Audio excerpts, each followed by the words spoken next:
The chill of early autumn had settled over the small city of Riverbrook, but inside the county courthouse the air was warm and stale. Officer Ray Nelson straightened his uniform and glanced at his watch for the third time in 5 minutes. He was technically off duty, but being in uniform gave him an excuse to linger in the courthouse hallway without raising eyebrows. He'd been standing there for nearly 20 minutes waiting for Lisa Chen to emerge from the clerk's office. The heavy wooden door finally swung open, and Lisa stepped out carrying a stack of manila folders. Her dark hair was pulled back in a practical bun, and she wore a simple navy blazer over a cream blouse. Ray immediately noticed she wasn't wearing the silver bracelet he'd given her for her birthday last year. Another sign she was moving on. "Hey," Ray called out, his voice echoing slightly in the marble hallway. "Got a minute?" Lisa's steps faltered when she saw him. Her expression shifted from surprise to something more guarded. "I'm actually heading into a meeting," she said, clutching the folders closer to her chest like a shield. "It'll just take a second," Ray insisted, stepping forward to block her path. A courthouse security guard glanced their way, but seeing Ray's uniform, continued his rounds without a second thought. This was exactly why Ray had started wearing his uniform on his days off. The authority it granted was useful. "Fine," Lisa sighed, looking at her watch. 1 minute. Ray led her to a quiet corner near the water fountain. "You haven't been answering my calls." "I've been busy," she replied, her eyes not quite meeting his. "And honestly, Ray, I thought I made myself clear last time. We're done. It's been 3 months now." 2 months and 22 days, Ray corrected her. He'd been counting each day since she'd ended their relationship of 2 years. "Look, I've been thinking about what you said, about me being too controlling. I'm working on it, I promise." Lisa shook her head slightly. That's good for you. But my decision hasn't changed. What had started as a chance meeting in this very courthouse had blossomed into the most significant relationship of Ray's life. Lisa had been filing paperwork when Ray was bringing in a suspect for arraignment. He'd noticed her immediately, not just because she was pretty, but because of the efficient way she moved, the respectful way she spoke to everyone regardless of their position. It had taken him 3 weeks of stopping by with coffee before she'd agreed to a proper date. For the first year, things had been good. Really good. But somewhere along the way, Ray had started feeling like she was slipping away from him. He'd started checking her phone when she was in the shower. Then he'd begun dropping by her apartment unannounced just to surprise her. When she'd started going out more with her friends, he'd follow her sometimes just to make sure she was safe. He told himself it was because he cared. "I miss you," Ray said now, lowering his voice. "Everyone asks about you at the station." "Tell them I'm doing well," Lisa replied, her tone professional. The warmth that had once colored her voice when she spoke to him was gone now, replaced by a polite distance that cut deeper than anger would have. "I need to go, Ray. My boss is waiting." As Lisa tried to step around him, Ray reached out and touched her arm. "Wait, have you been seeing someone?" Lisa stiffened under his touch. "That's not your business anymore." But Ray had been a cop for 8 years, and he'd gotten good at reading people. The slight flush on her cheeks told him everything he needed to know. "You are, aren't you? Who is he?" "Stop it," Lisa said firmly, pulling her arm away. "This is exactly why we couldn't work. You can't control who I see or what I do." A few people walking by glanced their way, and Lisa lowered her voice. "Please, Ray, let me move on." "Let yourself move on, too." But moving on was the one thing Ray couldn't seem to do. In the weeks after their breakup, he'd thrown himself into work, volunteering for extra shifts and overtime. His apartment had become a shrine to their relationship. He hadn't even taken down the photos of them together. His friends on the force had tried to get him to go out, to meet new people, but the thought of being with anyone who wasn't Lisa felt wrong. "Is it someone from the courthouse?" Ray pressed. "One of the lawyers?" Lisa shook her head, exasperation crossing her features. "I'm not doing this." "Goodbye, Ray." This time when she walked away, Ray let her go, watching as she disappeared around the corner. He stood there for several minutes afterward, replaying the conversation in his mind, analyzing her reactions the way he would analyze a suspect.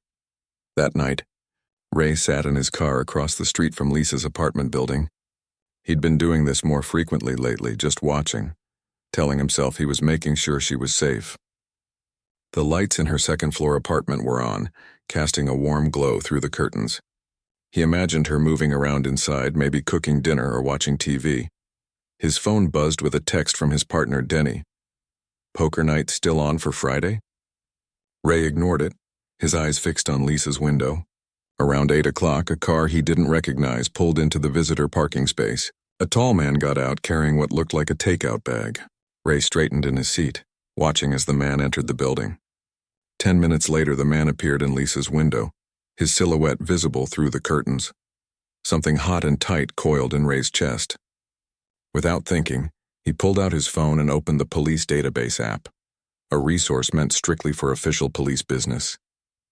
He entered Lisa's address and requested all recent calls to that location. Nothing.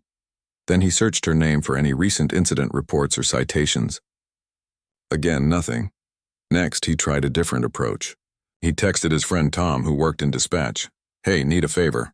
Can you run a plate for me? Possible suspicious vehicle near my place." Tom texted back almost immediately. "Sure thing, number?" Ray sent the license plate of the mystery man's car, then waited, drumming his fingers against the steering wheel. 5 minutes later, his phone buzzed. Vehicle registered to Kevin Huang. No priors, clean record. Works for the federal government. Why, something going on? Federal government.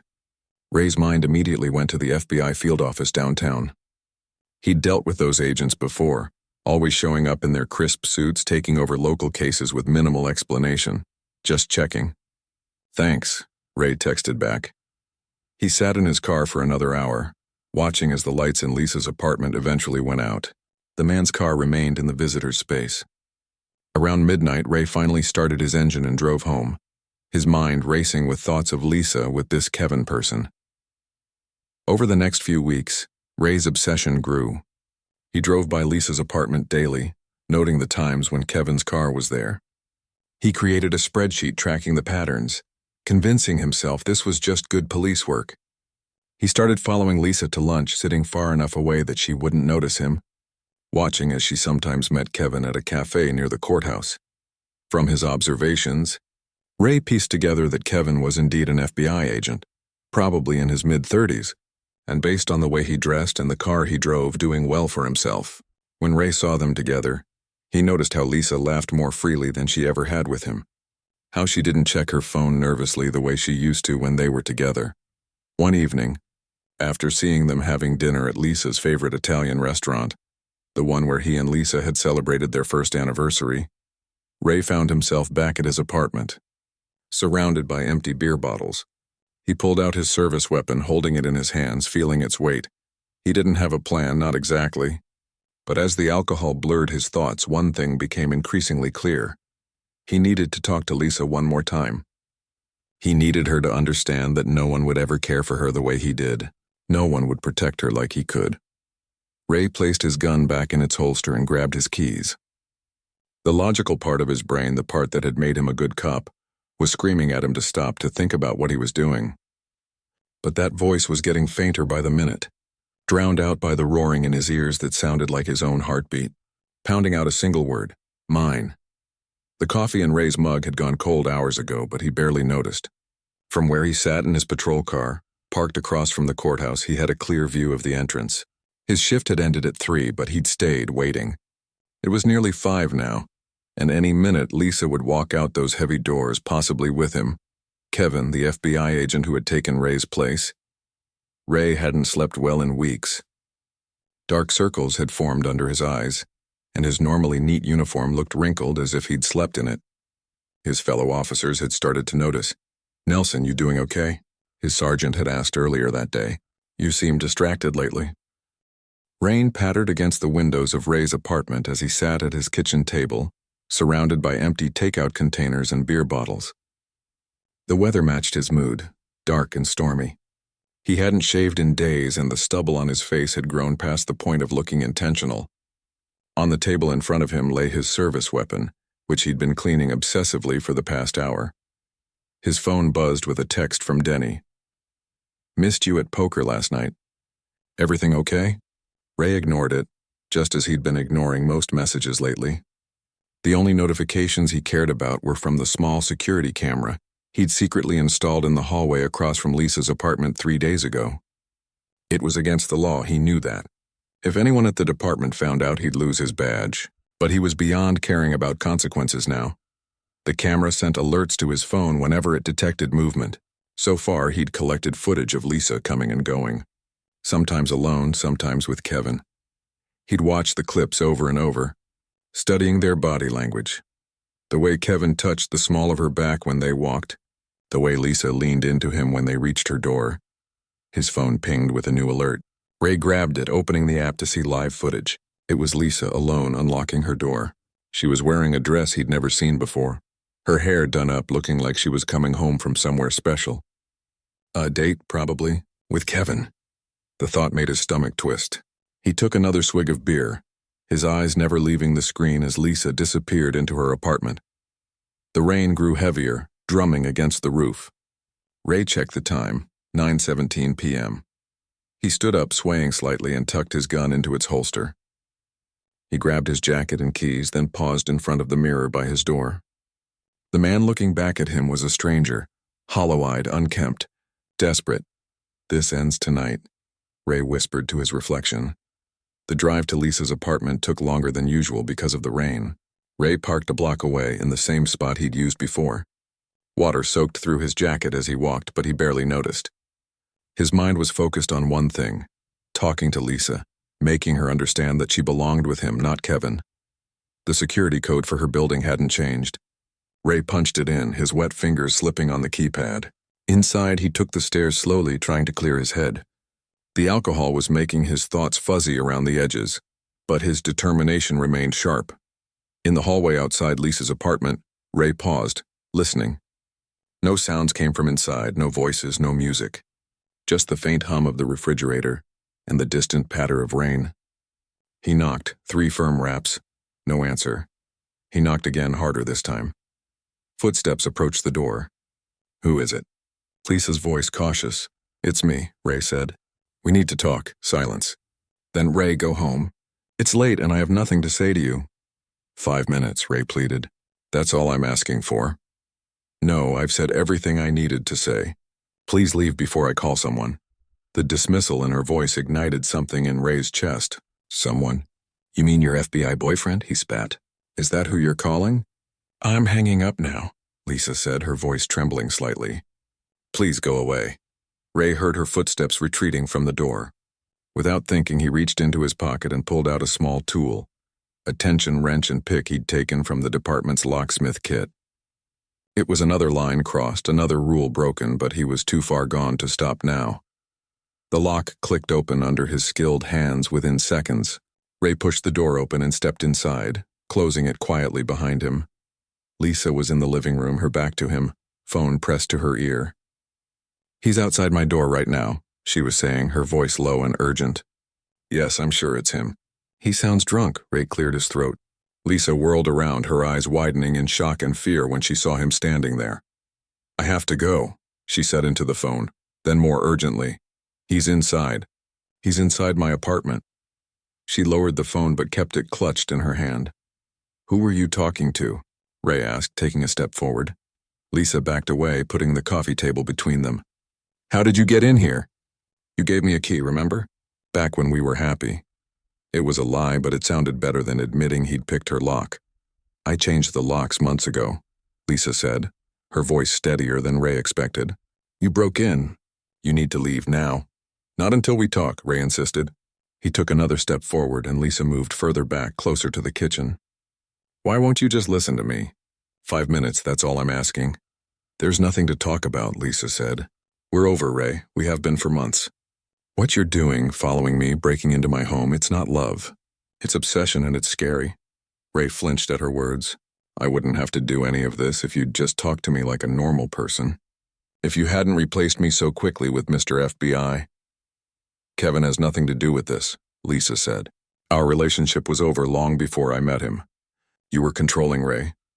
You checked my phone, you followed me, you isolated me from my friends. I couldn't breathe. I was protecting you." Ray's voice rose, echoing in the small apartment. "That's what I do. I protect people. It's my job." "It's not your job to control my life," Lisa shot back. "Please, just go. We can forget this happened." "I won't report it," Ray laughed bitterly. "Report it? To who? Your boyfriend? Or my sergeant? Because Walsh already gave me the talk thanks to you." Desk duty for a week, like I'm some rookie who can't handle himself. Lisa's phone buzzed in her hand. She glanced down at it and Ray saw a flash of relief cross her face. That's him, isn't it? Ray stepped closer, his hand instinctively moving to his side where his gun was holstered. Tell him not to come. This is between you and me. Ray, Lisa said, her voice suddenly calm, almost gentle. You're not thinking clearly. You've been drinking. Let me call you a ride home and we can talk tomorrow somewhere public. It was a tactic Ray knew. De-escalation, the same technique he used with agitated suspects. The realization that she was handling him like some unstable criminal made something snap inside him. Stop treating me like I'm crazy, he shouted, slamming his hand on the coffee table. A vase toppled over, water and flowers spilling across the glass surface. Lisa flinched but didn't back down. I'm not saying you're crazy. I'm saying you're hurting and you're not making good decisions right now. The only bad decision I made was letting you go, Ray said, his voice breaking.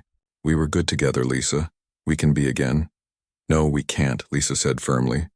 What we had is over. I've moved on. You need to accept that and move on too. The finality in her voice cut through Ray like a knife. He'd come here believing he could change her mind, make her see how much he loved her. But standing here now, seeing the determination in her eyes, the fear she couldn't quite hide, he realized he'd been fooling himself. It's him, isn't it? Ray's voice was barely above a whisper. You think he's better than me? Some fed in a fancy suit? This isn't about Kevin, Lisa insisted. This is about you and me and how we don't work together.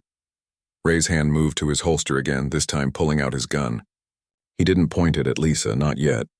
He just held it at his side, the weight of it familiar and comforting in his hand. Lisa's eyes fixed on the weapon, her face draining of color. Ray, please put that away. You know what's funny? Ray said, a strange calm settling over him. I carry this every day. I'm trained to use it to protect people, but I couldn't protect the one thing that mattered most to me. Ray, Lisa said, her voice steady despite her fear. Think about what you're doing. This isn't you. You're a good cop. You help people. I was a good cop, Ray corrected her, until you filed that complaint. Now everyone looks at me differently, like I'm broken or dangerous. You don't have to prove them right, Lisa said carefully. You can still walk away from this. We can pretend it never happened. Ray raised the gun now, not quite pointing it at Lisa, but close enough to make his power clear. I don't want to pretend. I want you to be honest with me for once. Tell me why. Why him and not me? Lisa's phone buzzed again, more insistently this time. Ray gestured with the gun. Answer it. Put it on speaker. With trembling hands, Lisa answered the call. Hello? Lisa, it's me. Kevin's voice filled the room. I'm 2 minutes away. Is he still there? Yes, Lisa said, her eyes never leaving Ray's face. He's here. He has a gun. A moment of silence, then Kevin's voice again, calmer than Ray expected. Ray, this is Kevin Huang with the FBI. I understand you're upset, but let's talk this through. No one needs to get hurt tonight. Ray laughed bitterly. Look at that, the hero swoops in to save the day. Is that what got you, Lisa? His hero complex? Ray, listen to me, Kevin continued. I know you care about Lisa. If you care about her, you don't want to scare her like this. Put the gun away and let's talk man to man. We're already talking, Ray retorted, and I'm getting real tired of people telling me what to do. He heard sirens in the distance, growing louder. Kevin must have called for backup. Of course he did. He was by the book, Mr. Perfect FBI agent. That's local PD, Kevin confirmed. Ray, you know how this works. They're going to secure the perimeter. Then a negotiator will call. Things get complicated from there, but it doesn't have to go that way. You can still walk out of there. The sirens were very close now. Ray moved to the window, pulling back the curtain slightly. Blue and red lights flashed in the street below. 3 patrol cars, officers taking positions behind them, weapons drawn. In that moment, reality came crashing down on Ray. This was really happening. He was holding his ex-girlfriend at gunpoint while police, his colleagues, his friends prepared to take him down. Ray, Lisa said softly, please don't throw your life away. Not for this. Not for me. He turned back to her, seeing her clearly for the first time in months. She wasn't his anymore. Maybe she never really had been. The gun suddenly felt impossibly heavy in his hand. Outside, a voice called his name through a bullhorn. Inside, the phone still connected to Kevin waited for his next move. Ray had a choice to make. Blue and red lights flashed through the rain-streaked windows, casting eerie shadows across Lisa's living room. Outside, the wail of sirens had stopped, replaced by the crackling of police radios and the muffled voices of officers setting up a perimeter. Ray stood frozen, gun still in hand as the full weight of what he'd done began to sink in. "Officer Nelson," a voice boomed through a bullhorn from the street below. "This is Sergeant Walsh. We need you to put down your weapon and come out with your hands up." Ray recognized the voice, his own supervisor, the man who'd given him his first commendation, who'd invited him to family barbecues. Now Walsh was out there treating him like any other armed suspect. Lisa stood against the far wall, her face pale but composed. Her phone still connected to Kevin lay on the coffee table between them. Speaker on. "Ray," Kevin's voice came through calm and measured. "I'm outside with your department now. We've got the building surrounded, but nobody wants this to end badly. Think about what you're doing." Ray laughed bitterly. "I bet you're loving this, aren't you? The big FBI agent taking down the unstable cop." "This isn't about me," Kevin replied. "It's about making sure everyone walks away from this safely, including you." The phone on the table buzzed with an incoming call. Ray gestured with his gun. "Answer it, speaker." Lisa reached for the phone with steady hands and accepted the call. "This is Detective Powell with hostage negotiation." A woman's voice, professional but warm. "Am I speaking with Officer Nelson?" "Yeah," Ray said, his throat suddenly dry. "Can you tell me if anyone is hurt?" Powell asked. "No," Ray replied. "Nobody's hurt." "That's good," Powell said. "Let's keep it that way. Can you tell me what you need to end this situation peacefully?" What did he need?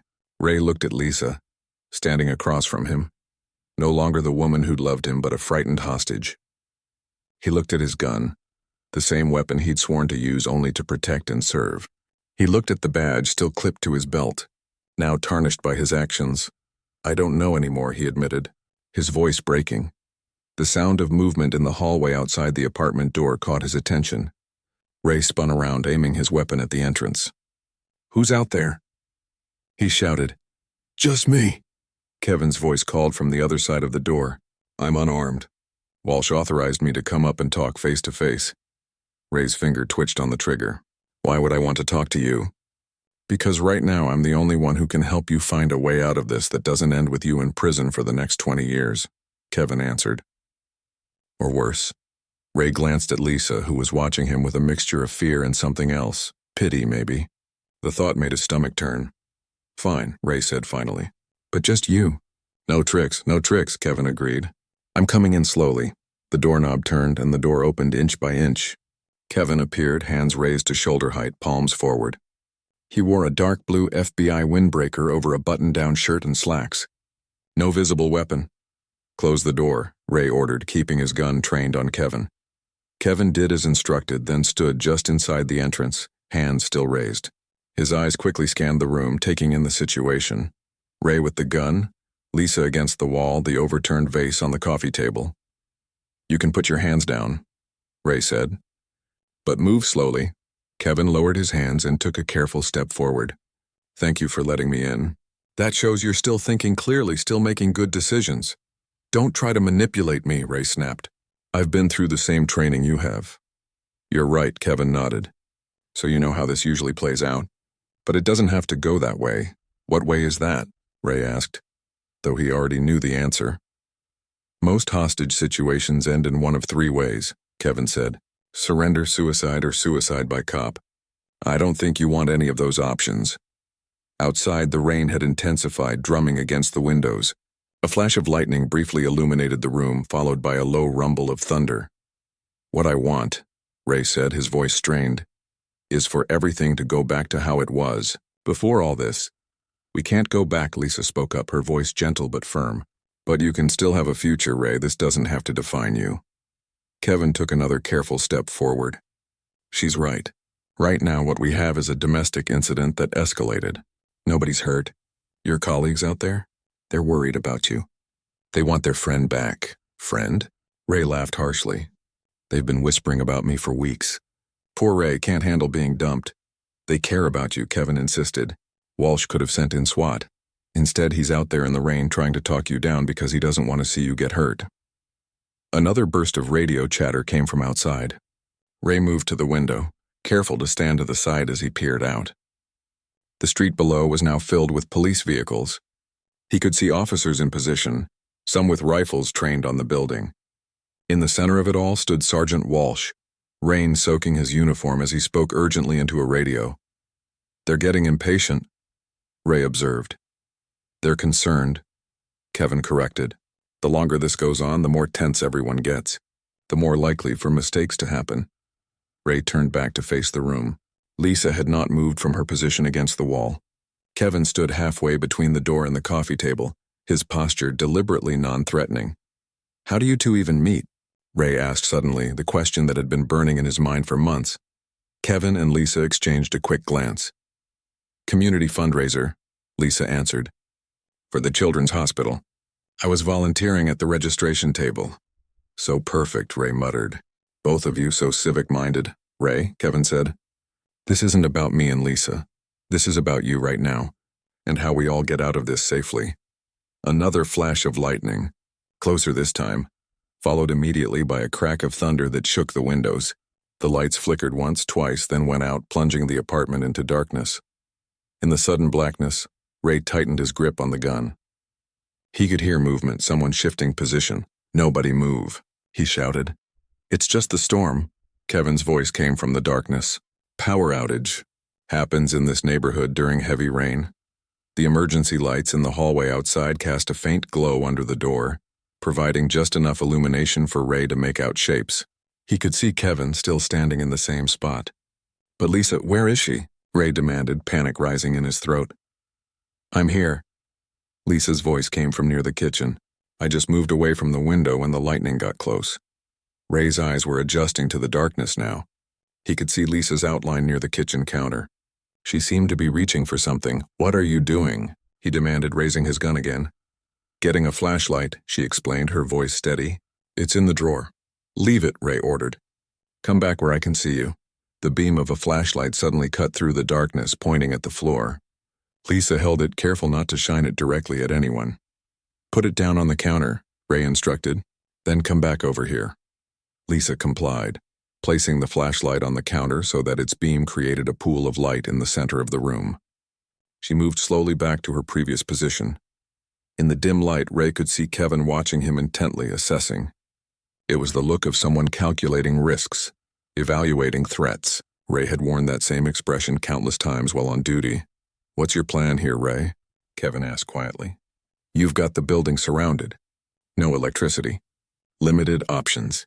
How do you see this ending?" It was the question Ray had been avoiding since he'd first drawn his weapon. How did this end? What was his exit strategy? "I don't know," he admitted, his voice barely audible over the rain. "Then let me suggest one," Kevin said. "You put down the gun. You walk out with me.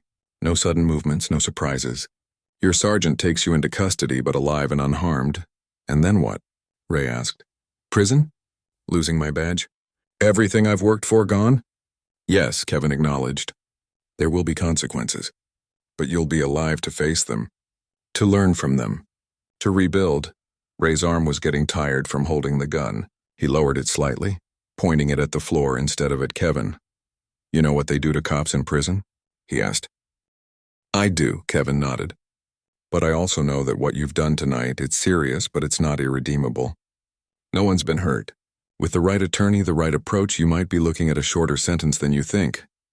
"He's right," Lisa added softly. "I don't want to see you hurt, Ray, despite everything." Her words cut deeper than any knife. After all he'd put her through, she still cared whether he lived or died.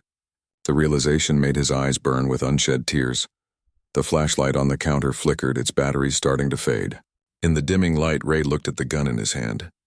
The same gun he'd once used to save a child from an armed robber.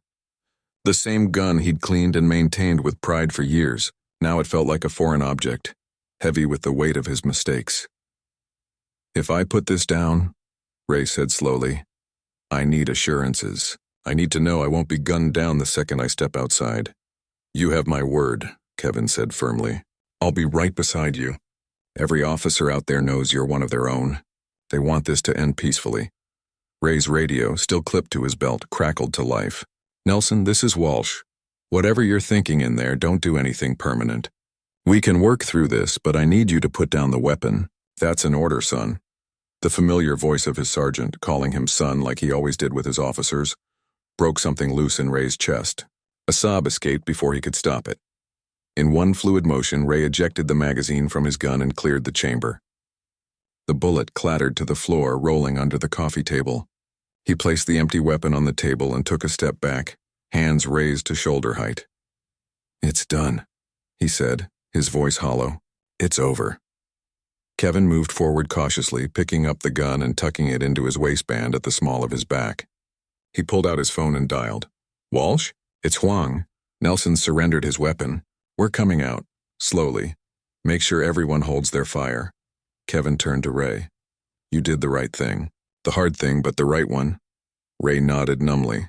The adrenaline that had been fueling him was draining away, leaving nothing but exhaustion and shame in its wake.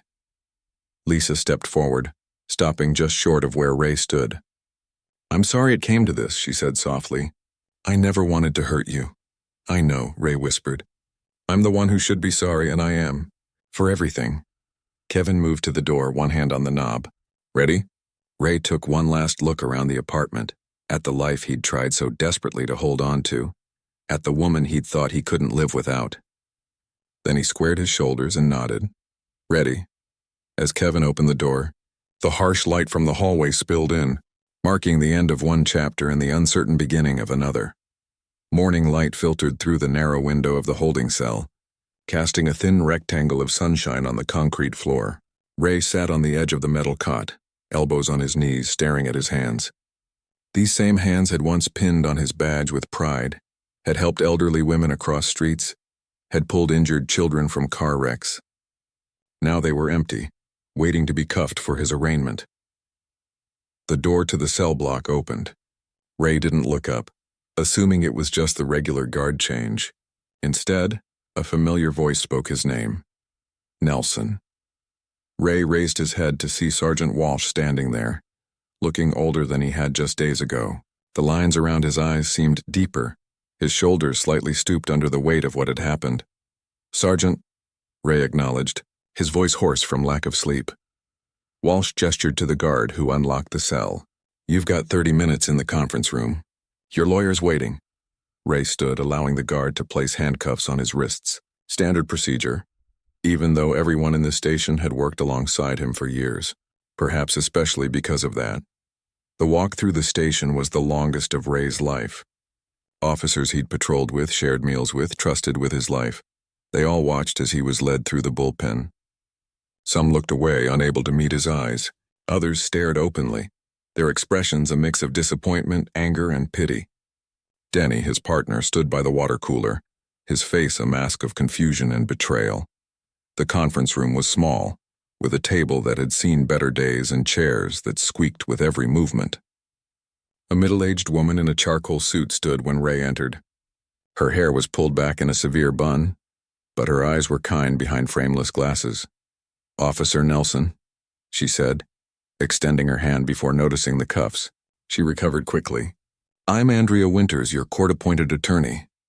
The guard removed Ray's handcuffs and stepped outside, closing the door but remaining visible through the small window. "Please, sit," Andrea said, gesturing to a chair. She waited until Ray was seated before continuing. "I've reviewed your case file. Breaking and entering, unlawful detainment, aggravated assault, threatening with a deadly weapon. It's serious but not insurmountable." Ray stared at the scratched surface of the table. "What am I looking at?" Andrea placed her hands flat on the table. "Without a deal, 10 to 15 years. With a good plea agreement, considering your record as an officer, your clean disciplinary history prior to recent events, and the fact that no one was physically harmed, maybe 3 to 5. The numbers hit Ray like physical blows. 3 to 5 years. He'd be nearly 40 when he got out. "The DA is willing to talk," Andrea continued, "but they want something in return." "What?" Ray asked, though he already suspected the answer. "Your badge," Andrea said simply. "A permanent surrender of your law enforcement certification nationwide. You'll never work as a police officer again anywhere in the country." Ray had expected it, but hearing it spoken aloud made it real in a way nothing else had. Being a cop wasn't just what he did, it was who he was. Who would he be without that identity? "There's more," Andrea added.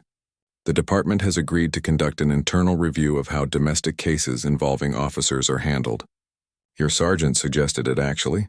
Ray looked up, surprised. Walsh did? Andrea nodded. He seems to feel the system failed both you and Ms. Chen. That if intervention had happened earlier, things might not have escalated to this point. A knock at the door interrupted them. The guard poked his head in. There's someone here to see the prisoner. Says it's important for the case. Andrea frowned. I didn't request any visitors. It's FBI, the guard explained. Agent Huang. Ray tensed at the name. Kevin. Here to gloat, probably. Andrea looked to Ray, who shrugged. Might as well, he said. The guard stepped aside, and Kevin entered, dressed in a suit and tie instead of the casual clothes he'd worn during the standoff. He nodded to Andrea. Counselor. Could I have a few minutes with Mr. Nelson? Andrea hesitated. As his attorney, I should be present for any questioning. This isn't an official interview, Kevin clarified. Just a conversation that might help his case. After a moment's consideration, Andrea gathered her papers. 5 minutes. I'll be right outside. When the door closed behind her, Kevin took the seat across from Ray.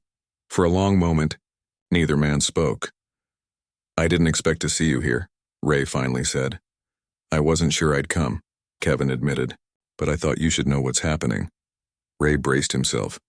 Lisa's pressing charges? No, Kevin said, surprising him. She's not. What? She submitted a statement about what happened, but she's requested leniency. Says she believes you need help, not just punishment. Ray stared at Kevin, searching for any sign of deception. Why would she do that? After what I did? Kevin leaned back in his chair. Because she's a compassionate person. It's one of the reasons I fell for her. He paused. It's probably one of the reasons you did too. The observation, delivered without malice, caught Ray off guard. It was true. Lisa's kindness had been what first attracted him, before his insecurities had twisted everything. I've also submitted my official report, Kevin continued. I included my professional assessment that, while your actions were inexcusable, they were likely influenced by untreated trauma and stress. Ray frowned. What are you talking about? Your service record, Kevin explained. 2 officer-involved shootings in your first 5 years. The Parkview Elementary hostage situation last year. You received commendations for all of them, but no mandatory counseling, no real support. That's the job, Ray said defensively. We all deal with it. You? Kevin asked. Because from where I sit, it looks like you've been carrying those experiences alone. Using alcohol to cope, becoming increasingly isolated. Classic signs of PTSD. Ray wanted to argue, to defend himself, but the words stuck in his throat. How many nights had he woken up in a cold sweat, reliving the moment he'd had to shoot a 17-year-old who'd pulled a gun on him? How many times had he chosen a drink over talking about the nightmares? I'm not excusing what you did, Kevin said firmly. You made choices, bad ones, and you need to face consequences. But context matters, and I think you deserve a chance at rehabilitation. Ray studied the man across from him, the man he'd hated sight unseen for months. Why are you doing this? You should want me locked up for as long as possible. Kevin considered the question. I've worked in law enforcement long enough to know that putting someone away doesn't always solve the underlying problem. The system is supposed to rehabilitate, not just punish. A knock at the door signaled that Andrea was returning. Kevin stood, straightening his tie. For what it's worth, he said quietly, I think you could have been a good cop in the right circumstances. Maybe you still can be something else worthwhile.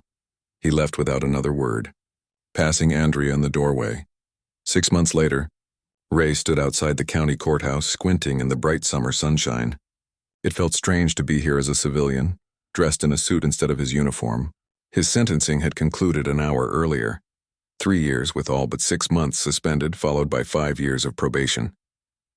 The plea deal had included mandatory psychiatric treatment and community service. As he descended the courthouse steps, Ray spotted a familiar figure waiting by the street. Lisa stood next to a bench alone, watching his approach with cautious eyes. I didn't expect to see you here, Ray said when he reached her, echoing the words he'd said to Kevin months earlier. I wanted to see for myself, Lisa replied. To make sure it was really over, Ray nodded, understanding. It is. The restraining order's permanent.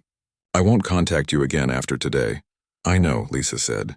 Kevin told me about the plea agreement. The mention of Kevin's name no longer sent a spike of jealousy through Ray's chest.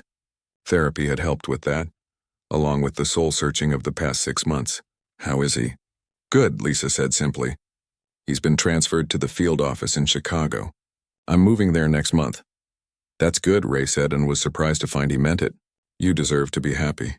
Lisa studied him for a moment. You seem different. I'm trying to be, Ray acknowledged. The therapy's helping. So is the support group for first responders. Turns out I'm not the only one who's been carrying too much for too long. They stood in silence for a moment, the noise of the city flowing around them. So much had changed since they'd first met in this very courthouse years ago. I am sorry, Ray said finally, for everything. Not just that night, but all of it.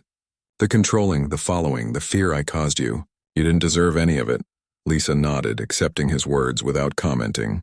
What will you do now, after you serve your time? It was the question Ray had been asking himself for months. Who was he, if not Officer Nelson? There's a program, he said, for former law enforcement to work with troubled youth. Teaching conflict resolution, showing them there are better ways to handle anger than violence. He shrugged. Seems fitting. It does, Lisa agreed. She glanced at her watch. I should go. Of course, Ray said. Thank you for coming, and for what you said in your statement. It made a difference. Lisa turned to leave, then paused. I hope you find peace, Ray, I really do. As Ray watched her walk away, he felt something he hadn't experienced in a long time. Not the desperate longing that had consumed him for months, but a quiet acceptance. Their chapter was closed. It had ended badly, with consequences he would live with for years to come, but it was over. A text message chimed on his phone. It was from his sponsor in the support group. Meeting tonight at 7, you coming? Ray typed back a simple response. I'll be there. The courthouse clock chimed noon as Ray walked toward the bus stop. The weight on his shoulders was still there. The guilt, the shame, the lost years ahead, but for the first time in a long while, it felt bearable. One day at a time, one step at a time, he would rebuild what he could of his life, not as Officer Nelson, but simply as Ray, a man learning finally how to handle his demons without letting them destroy him or anyone else.